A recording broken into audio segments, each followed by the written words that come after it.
आप देख रहे हैं इंडिया टाउन न्यूज, भारत की बात। नमस्कार, स्वागत है आपका इंडिया टाउन न्यूज की खास बुलेटिन खबरें राजनांदगांव में। मैं हूं आपके साथ रंजना राज। बुलेटिन की शुरुआत करने से पहले एक नजर आज की हेडलाइंस पर। राजनांदगांव के झुग्गी वासियों का विरोध प्रदर्शन, बिना नोटिस उजाड़ी जा रही बस्तियां, कांग्रेस ने उठाए सवाल। खैरागढ़ की बेटियों ने तोड़ी परंपराओं की जंजीरें, बनी पिता की अंतिम यात्रा की सारथी, बेटियों ने उठाई पिता की अर्थी, दी मुखाग्नि। राजनांदगांव अब रहेगा कैमरे की नजर में, 600 सीसीटीवी से सुसज्जित होगा शहर, सुरक्षा को लेकर उठाया गया बड़ा कदम।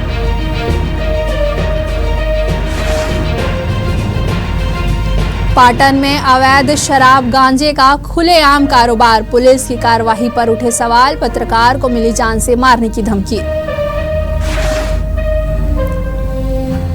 रूप कुमारी चौधरी ने गिनाई मोदी सरकार की उपलब्धियां, बेमेतरा में कार्यकर्ताओं ने किया स्वागत, जन कल्याणकारी योजनाओं पर विस्तार से दी जानकारी। राजनांदगांव के बसंतपुर थाना क्षेत्र में नशे में युवक ने लड़की पर चाकू से किया हमला, घायल पीड़िता को अस्पताल में कराया गया भर्ती, चाकूबाजी से इलाके में मचा हड़कंप। हेडलाइन के बाद अब खबरें विस्तार से। खबर राजनांदगांव के कैलाश नगर क्षेत्र के रामनगर से है, जहां उस वक्त तनाव की स्थिति बन गई जब लगभग 40 झुग्गी झोपड़ियों में रहने वाले लोगों ने सड़क जाम कर जोरदार विरोध प्रदर्शन किया। क्षेत्रवासियों का आरोप है कि प्रशासन उन्हें बिना किसी पूर्व सूचना, नोटिस या कानूनी प्रक्रिया के उनकी बस्ती से उजाड़ने की कोशिश कर रही है। प्रदर्शन कर रहे निवासियों ने बताया कि वे पिछले 30 वर्षों से यहां रह रहे हैं और उनके पास उस जमीन का वैध पट्टा भी मौजूद है। उनका यह कहना है कि इस मामले को लेकर वे कोर्ट में मुकदमा लड़ चुके हैं और अब तक 2 बार केस जीत भी चुके हैं। इसके अलावा मामले में स्टे आदेश भी जारी हो चुका है, फिर भी प्रशासन ने ना तो कोई नोटिस दिया है और ना ही पट्टा रद्द किया है, सीधे हटाने की कार्यवाही शुरू कर दी है। घटना की जानकारी मिलते ही स्थानीय नेता मौके पर पहुंचे और प्रदर्शनकारियों को समर्थन देते हुए भाजपा सरकार पर निशाना साधा है। उन्होंने आरोप लगाया है कि सरकार गरीबों की आवाज दबाना चाहती है और बिना कानूनी प्रक्रिया अपनाए उन्हें बेघर किया जा रहा है। ये अचानक नजुल वाले भेजे करके कोई आके इतने पुलिस फोर्स भेज दिए हैं बिना नोटिस, बिना कुछ का। और जितने है बेचारे सब गरीब उन लोग को परेशान कर रहे, इतने धूप में, गर्मी में, सबका सामान फेंक रहे हैं, किसी के ऊपर पूछ रहे, किसी कुछ। जब इतने सरकार को इतना था, 80-90 साल से यहाँ रह चुके हैं, हम लोग को पट्टा मिला है, लाइट मिला है, सब चीज मिला है यहाँ पे, कभी किसी का अता पता नहीं है। और ये अचानक आके इतना पुलिस भेज के पब्लिक को परेशान कर रहे हैं, है ना। हमारी माँ 80-90 साल की थी, हम लोग, मैं खुद 50 साल की हो गई हूँ यहाँ पे, मेरे पैदाइशी है। ऐसे सब लोग हो गए 80-90 साल के। नोटिस किया गया? कोई नोटिस नहीं आया सर, कोई कुछ भी नहीं आया है। अचानक इतने पुलिस भेज के बस हटाओ हटाओ करके बस ये पुलिस वाले हम लोग के ऊपर धावा बोल रहे हैं। पुलिस वाले का कहना है कि यहाँ पे कोर्ट के द्वारा नोटिस, कोई किसी के पास कुछ नहीं आया है। अगर कुछ ऐसे आता तो सभी काम से भी सब भगते भगते आ रहे हैं हम लोग, है ना, अपने घर बचाने के लिए। ऐसा कुछ रहता तो हम लोग पहले से अपने कुछ वो करते, है ना। ये लोग अचानक आए इतने, देखो कितना पुलिस फोर्स है सब है, और पब्लिक यहाँ गर्मी में परेशान कर रहे हैं। कैलाश नगर के रामनगर हिस्से में करीब 35 से 40 झुग्गी झोपड़ियां है। वहाँ के निवासियों का कहना है कि पुलिस आ गई और सामान को फेंकना शुरू कर दी कि यहाँ से झुग्गी झोपड़ियां का। इनका कहना है कि हमको 16 घरों को करीब 30 साल से ज्यादा का पट्टा मिला हुआ है, साथ ही अन्य घरों का अस्थायी पट्टा मिला हुआ है। हम केस लड़ रहे हैं, 2 बार केस जीत चुके हैं, इस पे स्टे लगा हुआ है। तो किस आधार पर बिना नोटिस दिए, बिना पट्टा को निरस्त किए आप किस आधार पर हमारे घर को तोड़ना शुरू कर दिए और बिना नोटिस दिए, बिना बात के आप तोड़ कर दिए। तो भाजपा सरकार जब जब आती है तो इस तरह के तोड़-फोड़ काम करना शुरू कर देती है, गरीबों के घर का, गरीबों के झुग्गी झोपड़ियों को तोड़ना शुरू करती है। क्योंकि ये पट्टा कांग्रेस के कार्यकाल का दिया गया है, इंदिरा गांधी के समय से ये दिया गया। इस प्रकार की हरकत भारतीय सरकार होती है। मोहन में भी अवैध रेत खनन में संरक्षण मिल रहा है, जिसके चलते गोली चली और हमारे वहाँ के नागरिक घायल हुए। इस प्रकार की अव्यवस्था जो भाजपा सरकार में चलती आ रही है, जो कांग्रेस को अब बर्दाश्त नहीं करेगी, हमेशा गरीबों के साथ खड़ी रहती है और खड़ी रहेगी। इनको कांग्रेस द्वारा पट्टा दिया गया था, आज इनकी 3-4 पुष्टि निकल गई है। 35-40 साल से रह रहे हैं, किसी ने उस तरह सूद नहीं दिया, जबकि इनके यहाँ नल है, बिजली बिल है, सारी सुविधा है, नगर निगम में टैक्स बताते हैं, बिजली बिल बताते हैं। आज अचानक आकर इनको पुलिस वाले खाली कराते हैं कि इनको खाली किया जाए, आदेश हो गया करके, जबकि ऐसा कोई आदेश दिखा नहीं रहा है, कोई बता नहीं रहा है। निश्चित तौर पर गलत कर रहे हैं। भाजपा सरकार जब सरकार आती, जब तक गरीबों को लाठी बरसाने का काम कर रही है, घोर निंदनीय है। इनको जबकि पट्टा 35 साल का 30 साल का पट्टा मिला हुआ है, इनका अधिकार है, इनका अधिकार का नहीं छीनना चाहिए। शासन को उस पर नया कदम उठाना चाहिए, अहिजम को आगे यहाँ बात करना चाहिए और कोई रास्ता दिखाना चाहिए। अभी बारिश में कहाँ जाएंगे ये लोग? इस प्रकार का उनका सामान फेंका जा रहा है, खाली कराया जा रहा है। ये गलत तरीके से भाजपा सरकार गलत तरीके से जो कार्य कर रही है, घोर निंदनीय निकृत्य। मैं इसका विरोध करता हूँ और हम मोहल्ले वासी के साथ है, हम इनका समर्थन देंगे। बेटा ही मुखाग्नि देता है, इस पारंपरिक सोच को खैरागढ़ की 5 बेटियों ने गलत साबित कर दिया है। दरअसल कुम्हारपारा निवासी राजेश यादव के निधन के बाद उनकी 5 बेटियों ने न केवल पिता की अर्थी को कंधा दिया, बल्कि मुक्ति धाम में जाकर मुखाग्नि देकर अंतिम संस्कार भी किया है। आपको बता दें कि राजेश यादव जो हाई स्कूल जोरातरई में लिपिक के पद पर कार्यरत थे, बीते दिनों अचानक तबियत बिगड़ने पर इलाज के दौरान उनका निधन हो गया। इस दौरान जब 5 बेटियां पिता की चिता को मुखाग्नि देने पहुंची तो वहां उपस्थित लोगों की आंखें भर आई। बेटियों ने अपने आंसुओं को समेटकर समाज को यह संदेश दिया है कि बेटी भी बेटे से कम नहीं होती। चलिए बढ़ते अगली खबर की ओर, जहां राजनांदगांव के बसंतपुर थाना क्षेत्र में एक युवक ने नशे की हालत में एक लड़की पर चाकू से हमला कर दिया।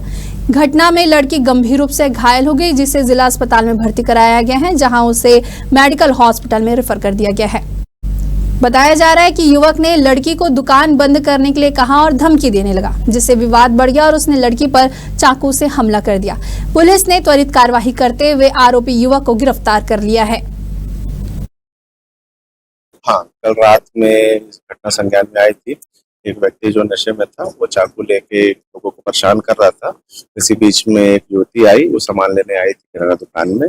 वहां पे उसने उससे बात करने का प्रयास किया, नशे में था तो उसके ऊपर उसने थोड़ा हमला करने का कोशिश किया है। तो आज उस पर हमने अपराध पंजीबद्ध किया है, उसको माननीय न्यायालय के समक्ष आर्म्स एक्ट में हम पेश कर रहे हैं। वक्त हो चुका है एक छोटे से ब्रेक का, खबरें और भी है, बने रहिए इंडिया टाउन न्यूज के साथ।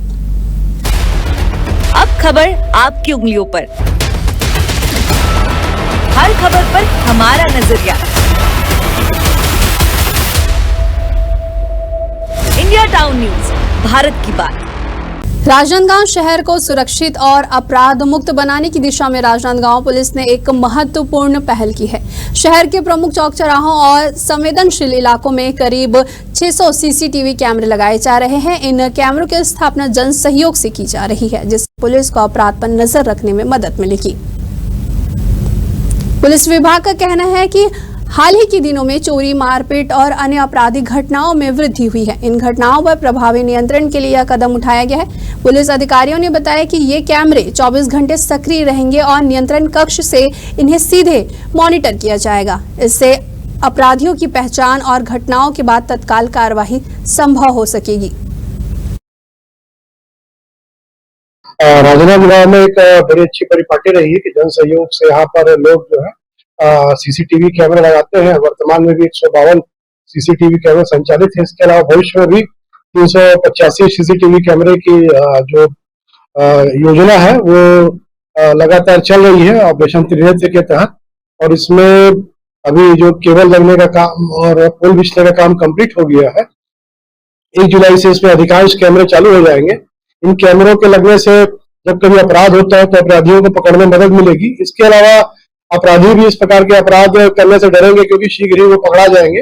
ये भय उनको अपराध से दूर रखेगा। साथ ही जो ट्रैफिक यातायात का उल्लंघन करेंगे उनको भी ई चालान के माध्यम से सम्मन भेजा जाएगा, जिससे यातायात व्यवस्था भी सुधारने में मदद मिलेगी। डोंगरगढ़ पुलिस ने उड़ीसा के ग्राम बंधा गांव से एक नाबालिगा को बरामद किया है। किशोरी के अपहरण के मामले में आरोपी तुलसी दीप को गिरफ्तार कर जेल भेज दिया गया है। जानकारी के अनुसार नाबालिगा बिना बताए घर से चली गई थी। रिपोर्ट दर्ज होने के बाद पुलिस ने नाबालिगा और आरोपी की तलाश शुरू की, जिसके बाद तकनीकी सहायता से किशोरी का पता उड़ीसा में चला। तत्परता से टीम ने नाबालिगा के परिजनों के साथ उड़ीसा पुलिस के सहयोग से कार्यवाही करते हुए आरोपी तुलसी दीप को गिरफ्तार किया है। वहीं आरोपी के खिलाफ पॉस्को एक्ट के तहत मामला दर्ज कर न्यायिक रिमांड पर भेज दिया गया है। खबर है दुर्ग जिले से, जहां पाटन क्षेत्र में अवैध शराब और मादक पदार्थ गांजे की खुली बिक्री चर्चा का विषय बनी हुई है। इन शराब तस्करों के द्वारा घर बैठे शराब की सुविधा भी दी जा रही है, जिससे सुबह शाम यहां शराबियों का जमावड़ा लगा रहता है। यह अवैध कारोबार वर्षों से जारी है, जबकि बिक्री स्थल से इंदिरा नगर के दोनों वार्ड पार्षदों का घर मात्र 150 मीटर की दूरी पर है। वायरल हुए वीडियो में देखा गया है कि पाटन पुलिस के नाक के नीचे महज 1.5 किलोमीटर दूर इस क्षेत्र में कुछ महिलाएं और पुरुष खुलेआम अवैध शराब और गांजा बेचते नजर आ रहे हैं। वीडियो वायरल होने के बाद पुलिस महकमे में हड़कंप मच गया है और नाम मात्र की कार्रवाई करते हुए एक महिला को गिरफ्तार किया गया है। हालांकि इस कार्रवाई को स्थानीय लोग और पत्रकार खानापूर्ति करार दे रहे हैं। साथ ही वीडियो बनाने वाले पत्रकार को भी जेल से छूटने के बाद जान से मारने की धमकी दी गई है। यह स्थिति पाटन पुलिस के कार्यप्रणाली पर कई सवालिया निशान खड़े करती है। पाटन थाना को अवैध रूप से शराब बिक्री की सूचना मिलने पर आज रेड कार्यवाही की गई थी और जो आरोपी है पंचमी नाग इंदिरा नगर पाटन की रहने वाली है, जिसके पास से शराब बरामद हुई है, उसके विरुद्ध आबकारी अधिनियम के तहत कार्यवाही की जा रही है। और भी सूचना मिली थी परंतु वह घर बंद पाया गया था और लगातार दुर्ग जिले में अभी जो भी नशे के विरुद्ध सूचनाएं प्राप्त हो रही है, अवैध शराब बिक्री हो या गांजा बिक्री हो या जो भी है, उस पर कार्यवाही की जा रही है। चलिए बढ़ते अगली खबर की ओर, जहां महासमुंद लोकसभा क्षेत्र की सांसद रूप कुमारी चौधरी बेमेतरा पहुंची, जहां भाजपा कार्यकर्ताओं ने उनका जोरदार स्वागत किया। इस दौरान एक विशेष प्रेस वार्ता का भी आयोजन किया गया, जिसमें सांसद ने प्रधानमंत्री नरेंद्र मोदी के नेतृत्व वाली केंद्र सरकार के 11 वर्षों की उपलब्धियों पर विस्तार से प्रकाश डाला है।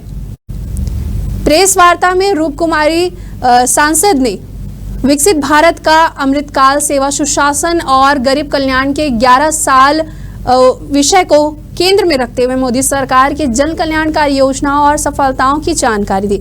सांसद ने देश की सुरक्षा व्यवस्था को मजबूत करने, शिक्षा और स्वास्थ्य के क्षेत्र में सुधार लाने, महिला सशक्तिकरण को बढ़ावा देने और किसानों के लिए शुरू की गई योजनाओं की उपलब्धियों को भी रेखांकित किया। इसके साथ ही विकसित भारत 2047 विजन को पूरा करने का संकल्प भी दोहराया। देश के यशस्वी प्रधानमंत्री मोदी जी के 11 साल बेमिसाल सेवा सुशासन और गरीब कल्याण की योजना को लेकर के आज प्रेस कॉन्फ्रेंस आयोजित की गई। इसमें आप देख रहे हैं कि देश के यशस्वी प्रधानमंत्री मोदी जी के नेतृत्व में यह देश लगातार उन्नति, प्रगति और तरक्की की ओर अग्रसित है। हमारा मुख्य विजन है, हमारा उद्देश्य है 2047 तक इस राष्ट्र को विकसित भारत के रूप में हम स्थापित करें, विश्व गुरु के रूप में हम देखें और इस क्षेत्र में लगातार काम होते जा रहे हैं। अगर हम युवाओं की बात करें तो युवाओं के शिक्षा को लेकर के उच्च संस्थान IIT, ट्रिपल IIT, NIT ऐसी संस्थानें खोली जा रही हैं। विद्यार्थियों के लिए एकलव्य विद्यालय, आपके केंद्रीय विद्यालय, ये शिक्षा के क्षेत्र में बड़ी उपलब्धि है। इंफ्रास्ट्रक्चर की बात करें तो आप नेशनल हाईवे की बात करें, वंदे भारत ट्रेन की बात करें तो ये हमारी उपलब्धियां हैं। उसके साथ साथ अगर हम सिंचाई की बात करें तो इसमें भी लगातार ग्रोथ की जा रही है और पूरे गांव को कनेक्टिविटी से, शहरों से, मुख्यालयों से कनेक्टिविटी जिस तरह से जोड़ा गया है तो हम उसमें 99% हम सफल हो पाए हैं। चलिए बढ़ते अगली खबर की ओर, जहां भाजपा प्रदेश महामंत्री रामू रोहरा बालोद जिले के भाजपा कार्यालय जुंगेरा पहुंचे, जहां उन्होंने मोदी सरकार के 11 वर्षों की उपलब्धियों को लेकर प्रेस वार्ता की। इस दौरान उन्होंने केंद्र सरकार की जनहितकारी योजनाओं, सुशासन और विकास के मॉडल को जनता तक पहुंचाने की बात कही है। प्रेस वार्ता में रामू ने कहा कि बीते 11 वर्षों में देश ने अभूतपूर्व तरक्की की है। भाजपा सरकार ने सिर्फ वादे नहीं किए हैं बल्कि धरातल पर काम करके दिखाया है। यही कारण है कि हम जनता के बीच सीना चौड़ा करके जाते हैं। उन्होंने जनता से अपील की है कि वे भाजपा के कामों का मूल्यांकन करें और फिर तय करें कि उन्हें किस दिशा में देश को आगे ले जाना है। संकल्प से सिद्धि 11 साल माननीय मोदी जी के हो चुके हैं और इसी उपलक्ष्य में भारतीय जनता पार्टी के पूरे सभी मंडल स्तर पे, जिला स्तर पे एक एक प्रेस कॉन्फ्रेंस का आयोजन किया गया। जिला स्तर पर प्रेस कॉन्फ्रेंस हो रही है। मैं समझता हूं कि हमारे 11 साल देश की तरक्की उन्नति के जो पूरे हुए हैं, इसका हम त्योहार मना रहे हैं और जनता के बीच में जाके बता रहे हैं कि इन 11 सालों में हमने क्या क्या कार्य किए हैं करके छाती चौड़ी करके जा रहे हैं और जनता से रूबरू भी होंगे।